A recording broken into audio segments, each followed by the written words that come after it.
El texto ya ha sido leído. Primera de Pedro, capítulo 1, los versículos 17 al 21. Y el título del sermón es Conducta Santa, Temor Reverente. Continuamos entonces con la primera epístola del apóstol Pedro. En este mundo caído, la paternidad está bajo ataque. Y tal parece que razones hay, porque hay padres desconsiderados y abusivos. Hay padres alcoholizados, padres drogadictos, que lejos de mantener un hogar, no solo destruyen sus vidas, sino que también destruyen a sus familias. Padres flojos, padres irresponsables, padres que solo engendran para luego marcharse, dejando tras sí una estela de dolor difícil de disimular y una criatura normalmente en el desamparo. Cuando niño, oí muchas veces la expresión guacho, siempre referida a un niño desaliñado, pobre y a veces hasta desnutrido.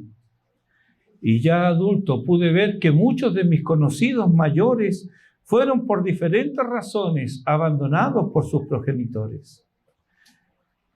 Y también algunos de ellos de madre ausente.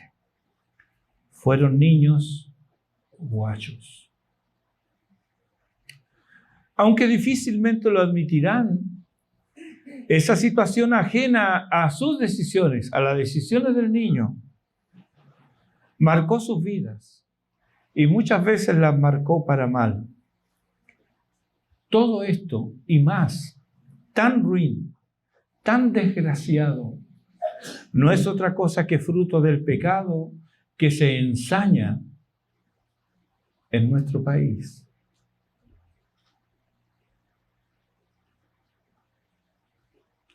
La promiscuidad sexual, la inmadurez, la falta de responsabilidad, la niñez permanente ha hecho de hombres y mujeres seres despreciables y aborrecibles. Ese es el fruto de muchas veces consentir,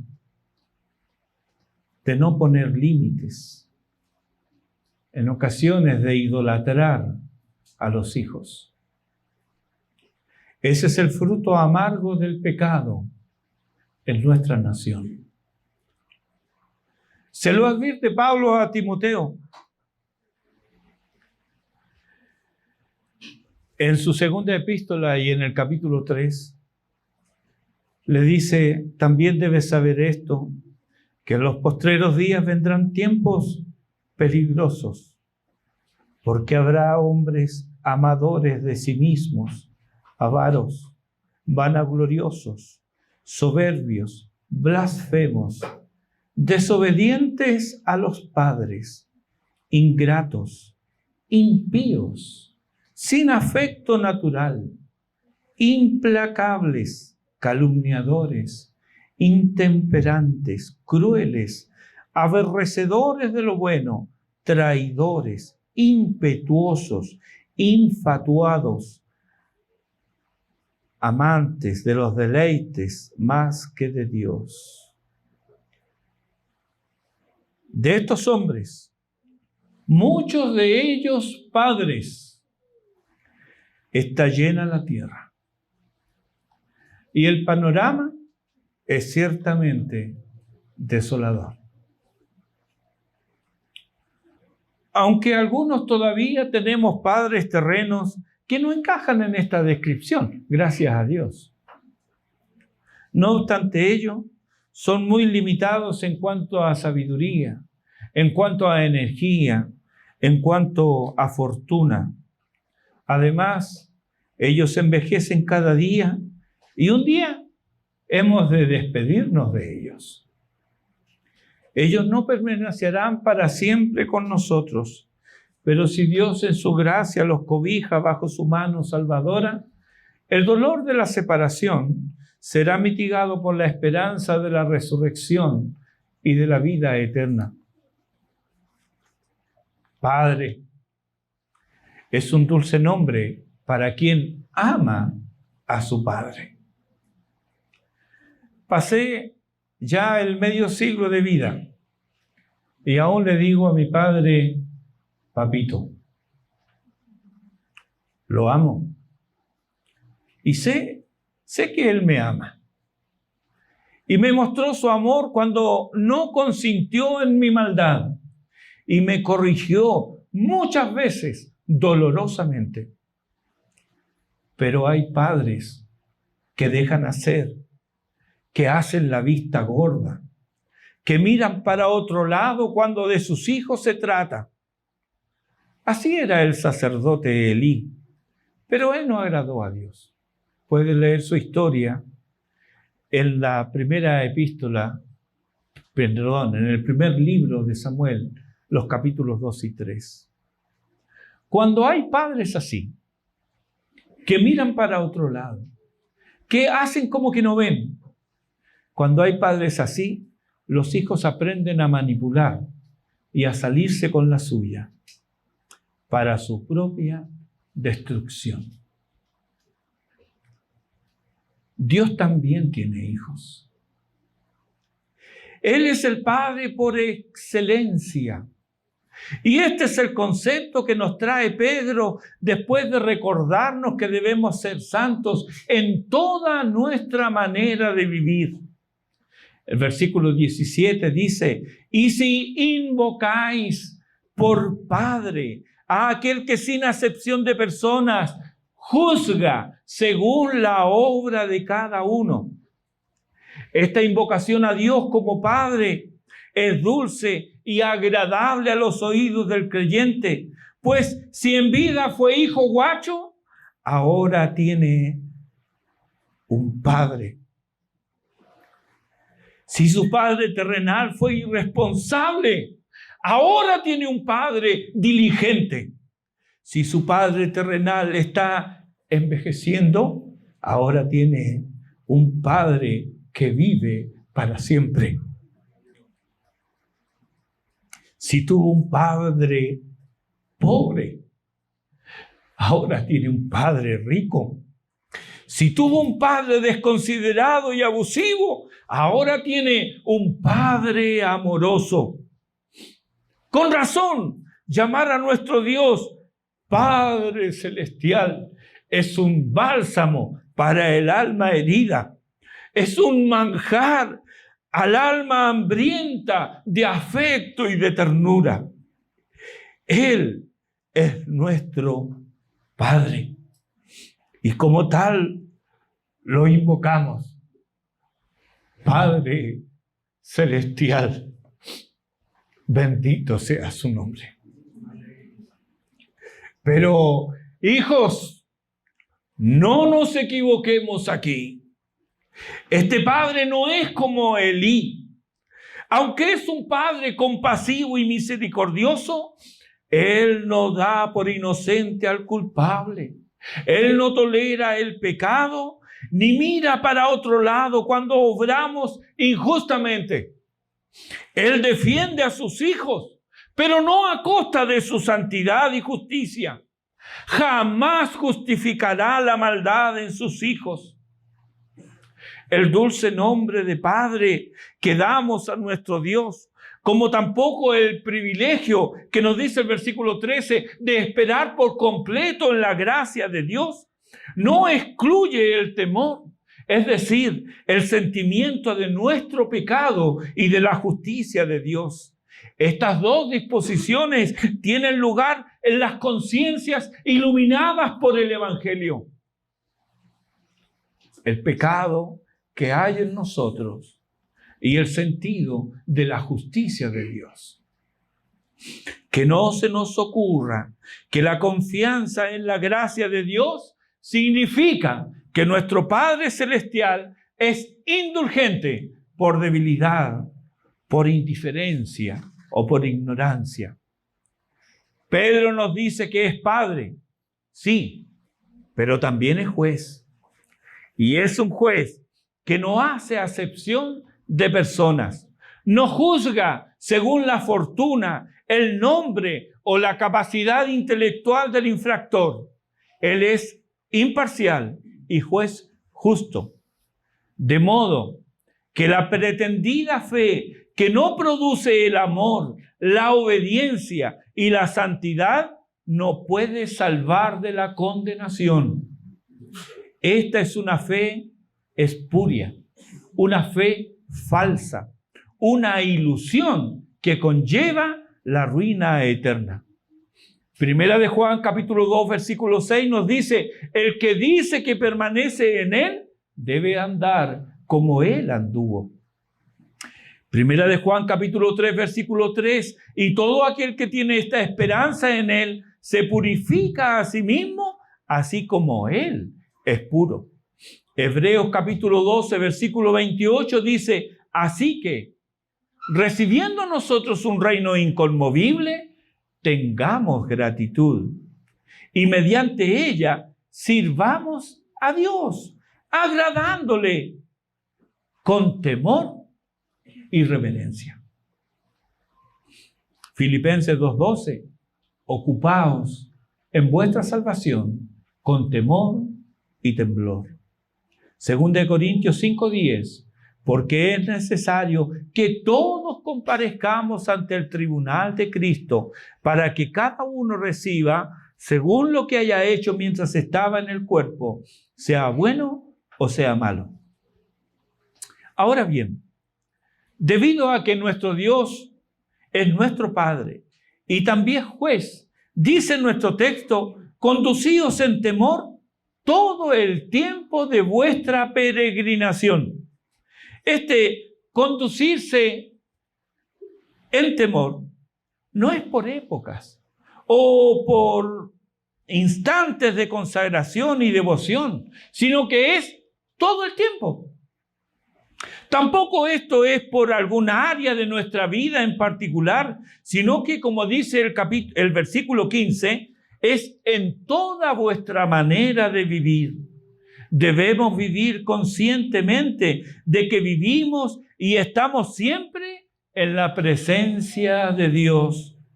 Esto inducirá el temor reverente, no el temor de caer en esclavitud nuevamente, no el temor de perder la redención, no el temor de ser excluido de la comunión con Dios, no, nada de eso. Es el temor que es fruto del conocimiento de cómo se obtuvo nuestra redención y el debido aprecio de este bien. El conocimiento del costo de mi redención y el disfrute de las bendiciones de la gracia de la cual soy objeto me debiera infundir temor de vivir como antes y espantarme ante la idea expresada en 2 de Pedro capítulo 2 versículo 22. El perro vuelve a su vómito y la puerca lavada a revolcarse en el cieno. Este temor se manifiesta en el dolor de siquiera pensar en pecar contra el amor y la gracia de Dios y por consiguiente alejarnos consciente y deliberadamente de violar, de transgredir la ley de Dios. Hermanos, que sintamos, que vivamos en este santo temor. Pues en el momento en que dejemos de temer, entristecer al Espíritu de Dios, perderemos la comunión íntima que antes teníamos. Mientras temamos, seremos guardados de caer. ¿Qué debemos temer? Debemos temer hacer lo contrario a su santa voluntad, ya que esto nos apartará del camino que Él ha trazado para nosotros. Y esto siempre va de la mano con la intención, con la idea de hacer mi propia voluntad, ignorando, o peor aún, despreciando la voluntad de Dios escrita en su palabra. ¿Cómo pretendemos servir al Dios que no honramos? Pero ¿cómo nos engañamos aquí? Yo sirvo a mi manera, ¿escuchamos eso? A veces hasta capaz que lo dijimos en un tiempo. Yo sirvo a Dios a mi manera. No, yo sé lo que la Biblia dice, pero Aquí tenemos esposas que dicen amar a Dios, pero desprecian sus mandamientos. Sí, mandamientos que regulan la vida conyugal. También tenemos hijos que dicen servir a Dios, pero engañan a sus padres. Allá tenemos varones que creen ser fieles mientras no asumen el rol que Dios les ha asignado en la familia. Allí tenemos miembros de iglesia que, pese a ser bautizados y admitidos en el seno de la misma, se comportan como si fueran independientes y no tuvieran relación alguna con la congregación que les ama. ¿No es todo esto, hermanos, falta de temor? Sí, las palabras temor de Dios están en nuestros labios, pero nuestros corazones no lo conocen. Es como pronunciar, como hablar de física cuántica. La podemos repetir, podemos aprender qué es eso, pero ¿qué sabes de ello? ¿Qué sabes de física cuántica? ¿Qué sabes del temor de Dios? ¿Son solo palabras para ti? ¿Son solo palabras para nosotros? Hermanos queridos, Israel llegó a este punto. Su devoción, dedicación, consagración y temor a Dios era solo de labios. Isaías capítulo 29, versículo 13 lo registra.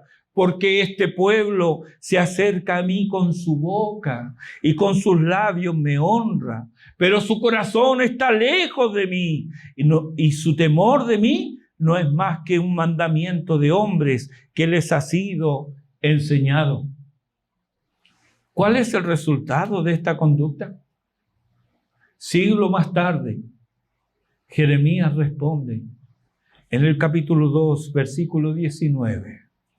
Dios, por medio de Jeremías, habla cuál es el resultado del temor de Dios solo en los labios.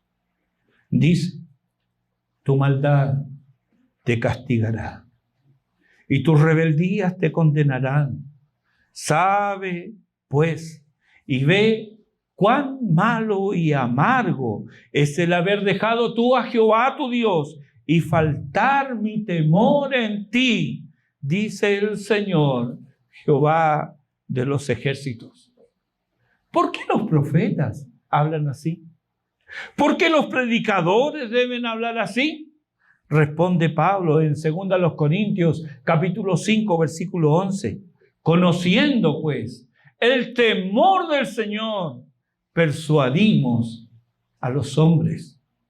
Estas son palabras duras, pero persuasivas de un Dios que ama.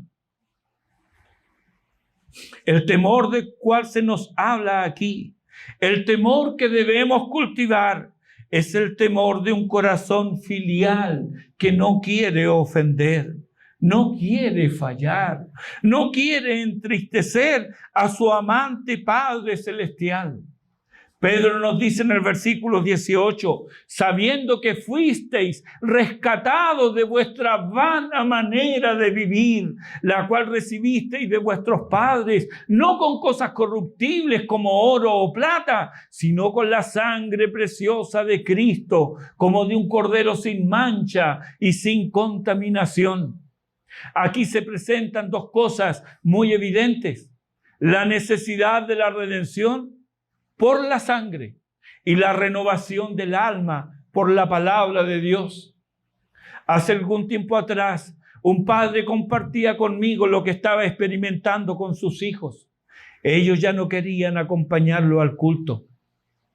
¿Qué hago?, me decía.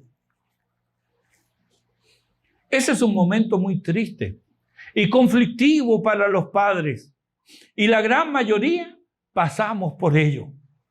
Llega un momento en que los hijos no quieren acompañar. Le recordé a este padre angustiado lo que Dios le dijo a los padres de Israel, que debían decirle a sus hijos cuando estos preguntaran: ¿y por qué hacemos esto? ¿Qué sentido tiene esto que hacemos? Deuteronomio 6, versículo 20. Mañana, cuando te preguntare tu hijo diciendo: ¿qué significan los testimonios, estatutos y decretos que Jehová nuestro Dios mandó. ¿Te fijas? Los hijos van a preguntar. Aquí hay interrogantes. Los hijos no veían el sentido de todo lo que hacían sus padres. Lo hacían ellos, claro, pero lo hacían por imitación, no por convicción. Dios le dice a los padres, versículo 21, entonces dirás a tu hijo, nosotros éramos siervos de Faraón en Egipto, y Jehová nos sacó de Egipto con mano poderosa. Entonces, cuando tu hijo cuestione el acompañarte, dile, yo estaba perdido, era esclavo del pecado. Si hubiera seguido ese camino, tal vez habría sido huérfano desde pequeño. O peor aún, tendrías un padre que sería una vergüenza para ti. Pero Cristo me rescató. Él cambió mi vida. Él me hizo un hombre, me hizo una mujer honorable. Me enseñó a amar a mi familia. Me enseñó a amarte a ti, a cuidarte. Y por eso, en gratitud, yo le sirvo. Y deseo que tú también conozcas al Salvador. Porque si Dios no hubiera cambiado mi vida, estaría perdido en drogas, tal vez en el alcohol. Tendría una vida egoísta preocupándome solo de mí. Estaría destruyendo mi vida, llevando una vida promiscua que te avergonzaría. Pero por cuanto Él me salvó de mis pecados y de mí mismo, yo le sirvo con gratitud.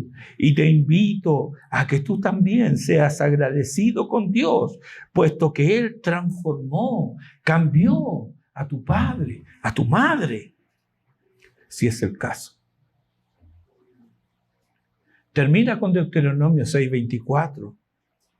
Y nos mandó Jehová que cumplamos todos estos estatutos y que temamos a Jehová nuestro Dios para que nos vaya bien todos los días y para que nos conserve la vida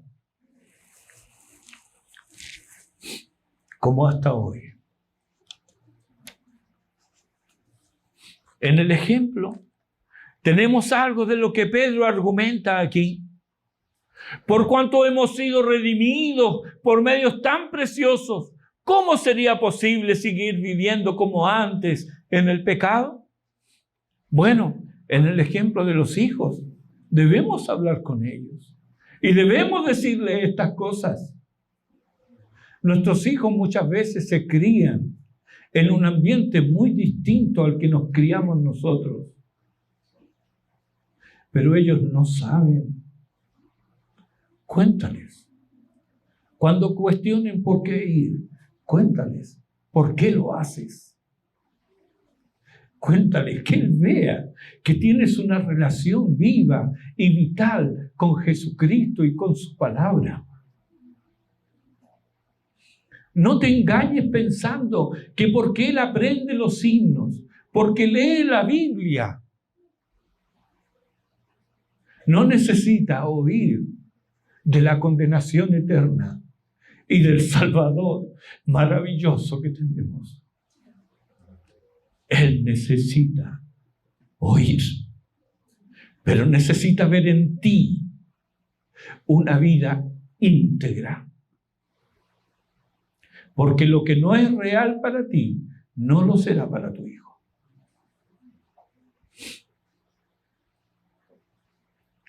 La Biblia constantemente compara al pueblo de Dios con ovejas, cuyo alimento nos dice, son los verdes prados, ¿verdad?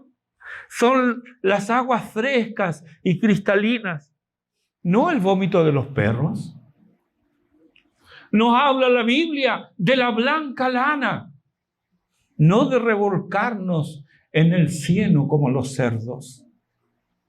Si hemos llegado a conocer el amor de Dios, si somos objeto de su atención tierna y compasiva, y si bajo su poder hemos sido rescatados de las garras de Satanás y de nuestro propio pecado, ¿qué clase de comportamiento debiéramos tener ahora? Si antes nuestra manera de vivir era vana e infructuosa, ahora, siendo redimidos y habiendo sido libres de esa esclavitud, ¿no debiéramos manifestar en nuestro andar virtudes desconocidas para quienes antes nos conocieron? Virtudes que hermosean el carácter, virtudes que animan y bendicen la congregación y la sociedad, virtudes que alegran a nuestro Dios, que exaltan a Jesucristo y adornan el evangelio de la gracia de Dios. Sí, hermanos, el nuevo motivo para conducirnos con este temor santificador es el precio inmenso por el cual hemos sido redimidos. La cruz de Jesucristo, que demuestra nuestro pecado y a la vez nos muestra la justicia de Dios, es el móvil más poderoso para la santificación y al mismo tiempo fue la fuente inagotable de nuestra paz.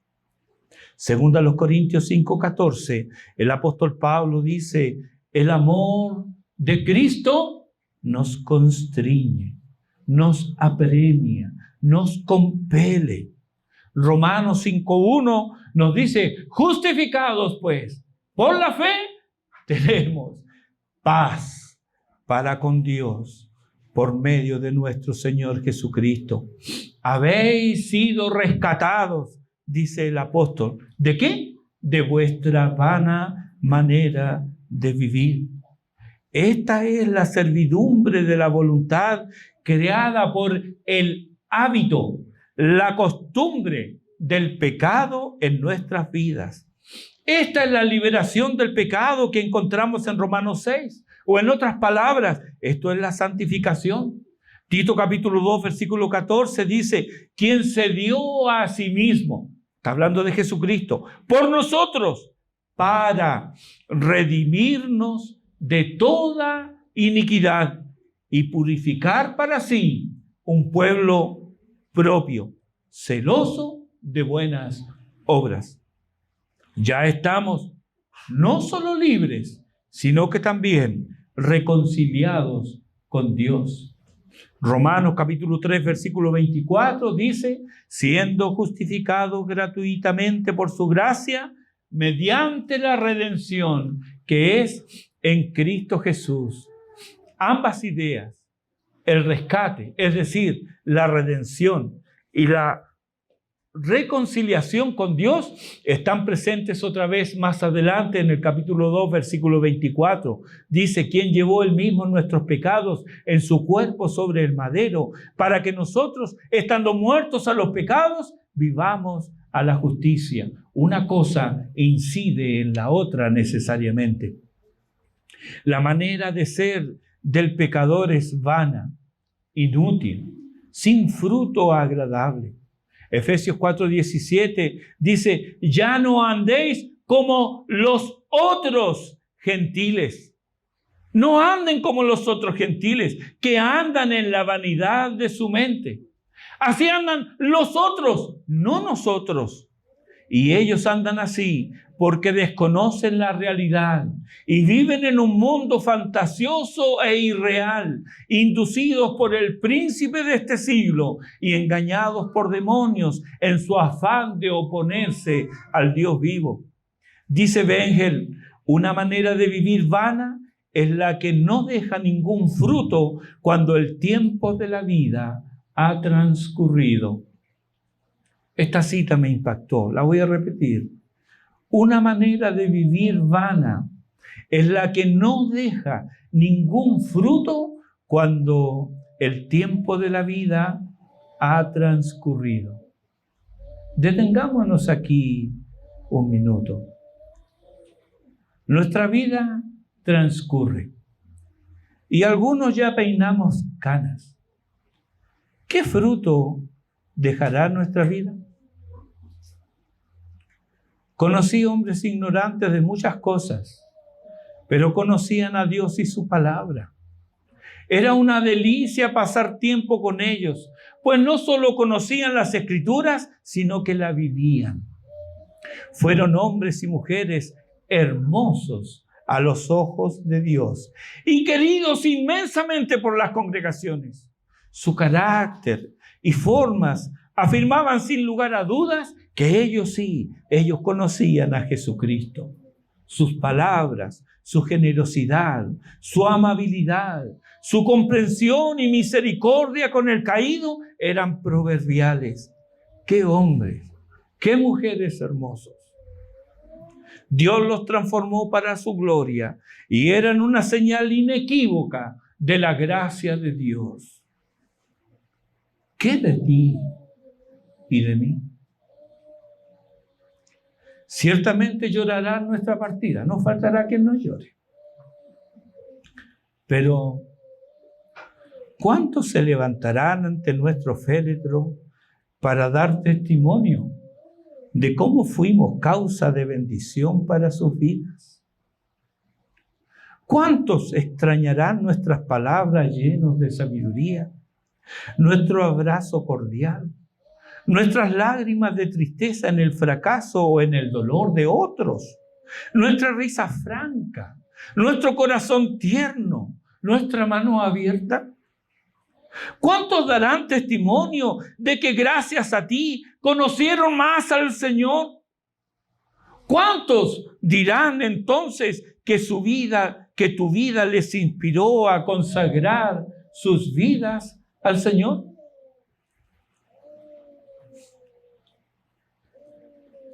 Querido, el tiempo pasa, sí, pero que no pase en vano. Que tu vida y mi vida adorne el Evangelio. Hace años fui a ver a una mujer, esposa, madre y abuela, que vivía sus últimos días. Una de sus hijas con tristeza me dijo: no entiendo cómo mi mamá, que dice ser evangélica, está llena de odio.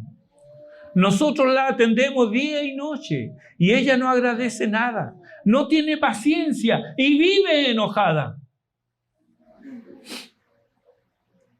Ella, la hija, estaba herida y estaba confundida y tenía razón.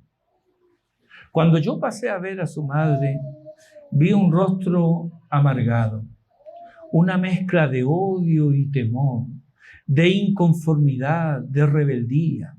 Le pregunté si quería que orara por ella y a regañadientes aceptó, pero fue brusca y desafiante. Tampoco agradeció la visita, ni que orara por ella. A los pocos días fuimos a su funeral. Todos hablaban de lo fiel que fue, incluso su esposo. Me sorprendí, pues yo sabía que no era así. Él había compartido conmigo su dolor de tener una esposa que lo trataba como si fuera estiércol, literalmente. Era con él grosera y desmedida. Nunca le pidió perdón. Y ahora ante su féretro se unió al coro que la convertía poco menos que en un querubín. Otra de sus hijas, mientras oía las alabanzas a la vida de su madre, yo estaba sentado al lado de ella, bajó la cabeza y murmuró: ojalá todo eso sea cierto. Solo estamos de paso en esta vida. Y querámoslo o no, estamos dejando huella. El amor filial hace que amemos a pesar de sufrir nuestros defectos. Pero ningún sacerdote o pastor cambiará el destino de un alma que no se ha entregado a Cristo y solo vive para sí mismo. Vivir para sí mismo es vivir una vida vana, sin propósito, sin fe, sin Dios y sin esperanza. Y ahora tengo que preguntarte, ¿para quién estás viviendo?